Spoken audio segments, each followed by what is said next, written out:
في مدينة الدار البيضاء تلاقينا برجال أعمال جزائريين تجار اللي مختصين في شراء وتصدير ألبسة تقليدية مغربية للجزائر. كالعادة منذ عدة سنوات جاوا اليوم يختاروا الألبسة. أنا هو الأول اللي دخلت التكشيطة المغربية للجزائر. هذا صح الأول هذا 88. السلعة المغربية القفطان، احنا نسموه في الجزائر قفطان من سوريا. التقشيطة مطلوبة بزاف في الجزائر، أي عروسة تفوت على العرس تاعها تشري تروح المحلات في الجزائر تشري قفطان، وعليه الطلب بزاف. سولنا هاد التجار على سر إقبال الجزائريين على هذا الزي. انتم نجحتوا في حاجه، اللباس التقليدي المغربي طورتوه ما بقاش بحال دابا تشدي تكشيطه ديال الخمسينات ولا الستينات، ماشي بحال اليوم دابا حتى الاوروبيين ولاو كيستعملوا التكاشط دون دي سواغي ولا فهمتي، في فرنسا في بلجيكا في.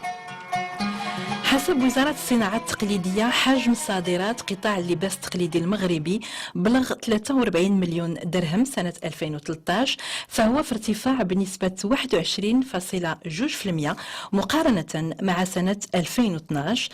الجزائر طبعا من المستوردين. كل واحد وكيفه، كل واحد الطلب اللي عنده في الجزائر.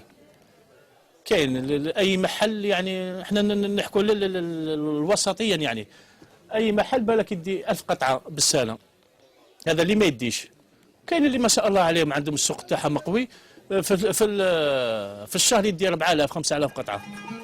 والفضل تيرجع مرة أخرى للحرفيين ديال الصناعة التقليدية اللي عرفوا يحافظوا على الطابع اللباس التقليدي والرونق ديالو، تقنيات وقواعد موروثة أبا عن جد منذ قرون. حاولوش في الجزائر يديروا نفس الخدمة لا ما سهلاش. انا غنكون صريح معك، كاين شي ناس داوها لاشين باش زعما يقلدوا هذاك الشيء كيما داروا في بحال في لي سيرفات، بحال فهمتيني. داو تكشيطه، انا نعرف، انا الناس نعرفهم داو تكشيطه لاشين باش يخدموا منها. كيلحقوا لاشين والله ما قدروا يا اخي، زعما الشينوا اللي معروفين في العالم في التقليد والله ما قدروا لها.